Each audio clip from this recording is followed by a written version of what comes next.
everybody, welcome back to Sylvia's sweet movie reviews. So someone was like, okay, so I did the reaction video to Olivia Rodrigo Can't Catch Me Now, which is a soundtrack to this movie. And someone commented, I wonder if you would feel the same way about this song after you see the movie. I still feel the same way after seeing the movie. I seen the movie literally 2 days ago. And, well, the days mixed up. Today's Saturday.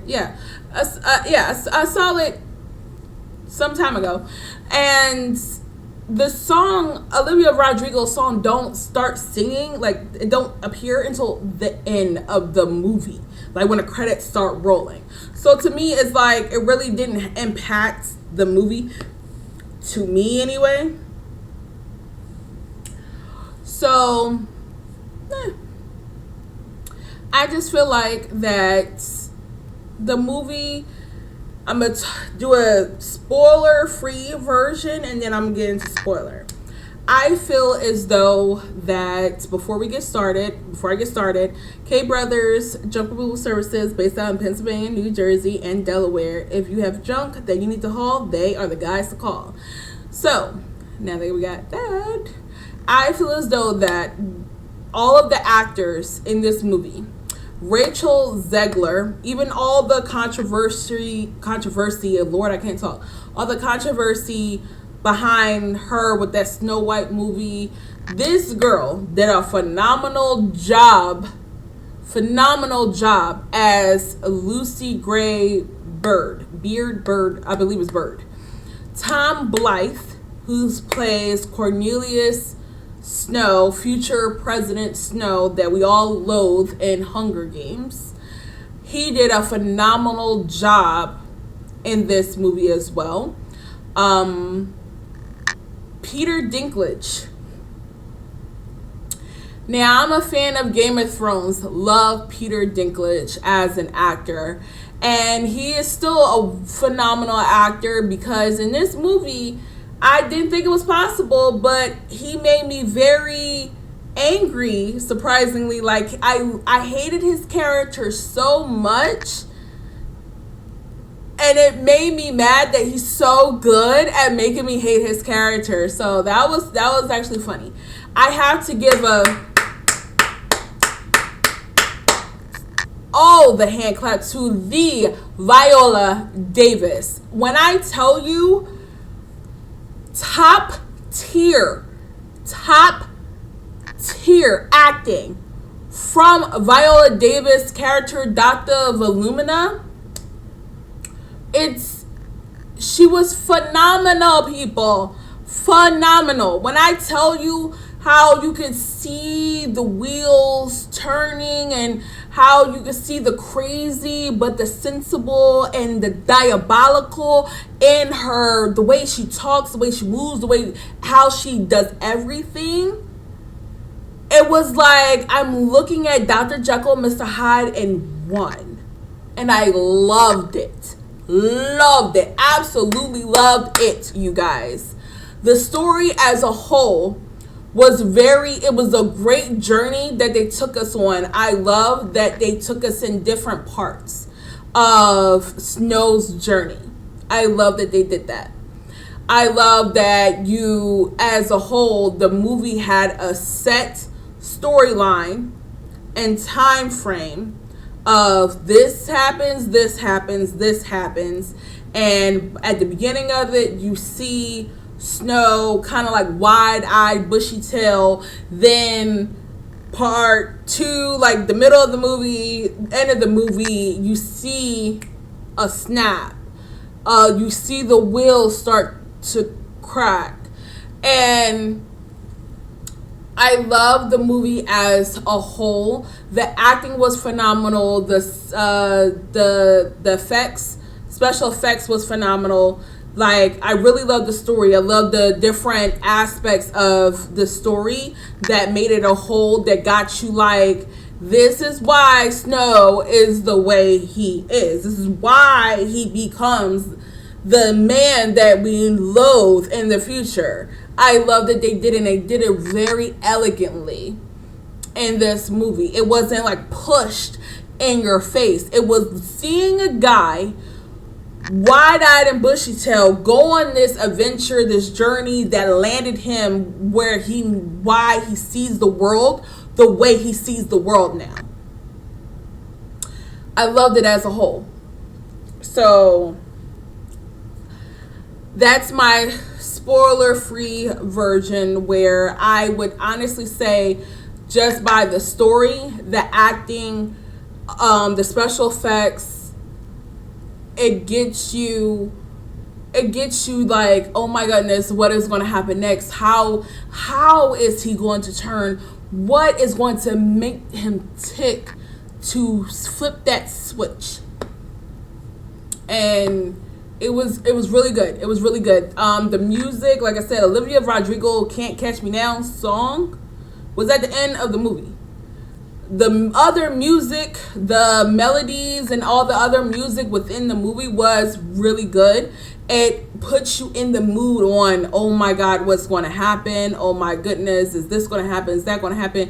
How is this going to, like, it fits how you're feeling in the movies. There are a lot of parts where I was like, this movie, the music is fitting the movie. So I really did like that. So now to my spoiler review. If you don't want the spoiler review, pause, watch the movie, and then come back. But spoiler alert. I'm just going to say this right now. There's two things. There's multiple things, but there's the two things I'm going to talk about first. Seamus Plythe, the guy who was friends with Snow. He irritated me the whole goddamn movie. Yes, I know this is a movie where he is like, this is wrong, throwing kids in a ring, everything like that. But the war is still fresh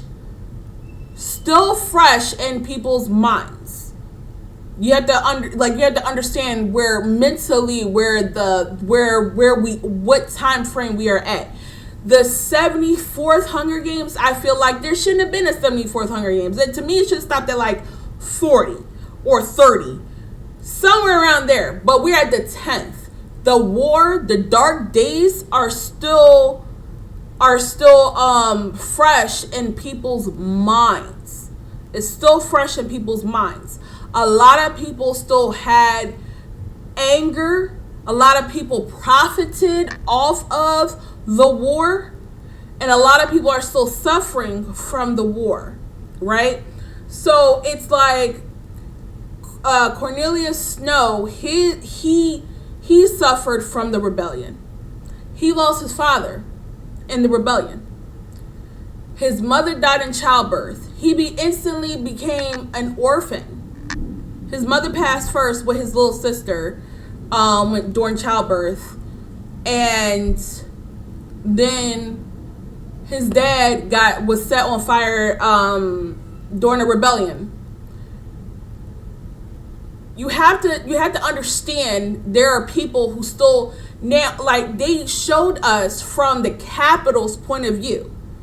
There are people that have suffered because of this rebellion. Snow personally, and that's why he kind of feels the way he feels. That these is why these are the games. They rebelled against us. Now, they didn't go into specifics on why there was a rebellion. That I was actually looking for, why there was a rebellion in the first place. What happened that there was a rebellion, that all 13 districts rebelled against the Capitol? I don't understand why. I don't know why, but they just keep saying that they rebelled against them, and then the Hunger Games was a reminder to teach them a lesson. Basically, that this is the price of y'all rebelling against us. So, one other thing was that Tigress Snow. This whole movie, I thought that when I was watching the movie, the whole movie, I thought that was his sister. I thought that was his older sister, but it turns out that was his cousin. They don't specify cousin, like if his dad had a sister or brother, or it was a cousin from his mom's side, sister or brother. They just said that that's his cousin. When you hear her name, I instantly go to the tigress lady from Mockingjay Park 2. That's her. And it was like, moment, right? The name Katniss is mentioned 4 times, accounted in the movie. Apparently it's a part of a bulb of a plant. So it's funny when you rewatch the Hunger Games, when Katniss Everdeen and she does the like that or whatever, and he hears her name and he squints his eye, and it's like did he do that because of Lucy telling him about the Katniss? Like now it's like a whole lot of things starting to roll like together. There were like a lot of callbacks to like, okay, like his grandmother grows roses. He wound up he used a red rose, white rose, and a yellow rose in the movie, I believe. And he stuck with the white rose because of snow. Snow is falling. There's a lot of callbacks to what, like, part of his identity and like what it is in the future. I have to hand it to Tom Blythe because, like I said in my non-spoiler version, his wide-eyed, doughy-eyed exterior trying to get the award money so he could go to the university, so he could do this, so he could do that, get his family out of poverty. It's like, I love where Volumina, played by Viola Davis, the game maker, when she was just like, she asks him twice in the movie, what is the games for? Or about? And his answer in his doughy-eyed self is to teach the districts a lesson because they rebelled, blah, blah, blah. Right? At the end of the movie, after all the stuff that happens with Lucy Gray, and well, I'm gonna get to that in a minute about her personally. Lucy Gray and all that stuff like that or whatever. She asks him again. Once he has been through all of the stuff with the Hunger Games, becoming a peacekeeper, being left by Lucy Gray, had to betray his friend. Sejamis. He had to betray Sejamis. He shot the mayor's daughter. I'm sorry, I would have shot her too in that predicament. You ain't about to snitch on me. Like, we ain't about to do that. Yeah, she asks him again at the end of the movie. And even in the trailer, the second trailer, the how he looks in the beginning of the movie, and how the first time she asks him and the second time she asks him, his eyes, his facial expression are completely different. I paid attention to that in the trailer. His eyes was so full of hope, was reasoning, all like wide-eyed bushy tail. That's all I could keep saying. Wide-eyed bushy tail. At the end, it was stern, it was cold and dead, basically. He gave his answer.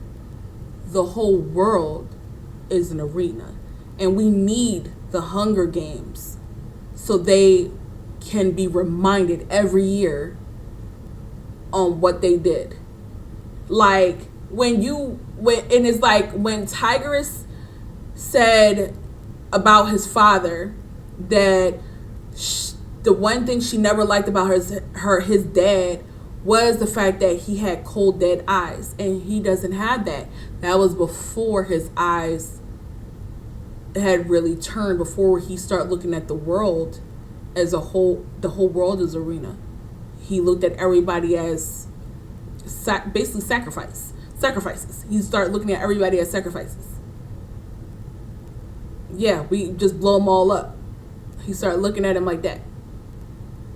And at the end of the movie, when he asked her, "How do I look?" she says, you look just like your father." But it wasn't a compliment. She noticed that now his eyes are cold and dead and stern like his father. She was not happy because she know that something changed and he is not the same person that he was before. It was a real good callback that they did that. Now to Lucy Gray. Rachel Zegler, like I said, she portrayed her exponentially.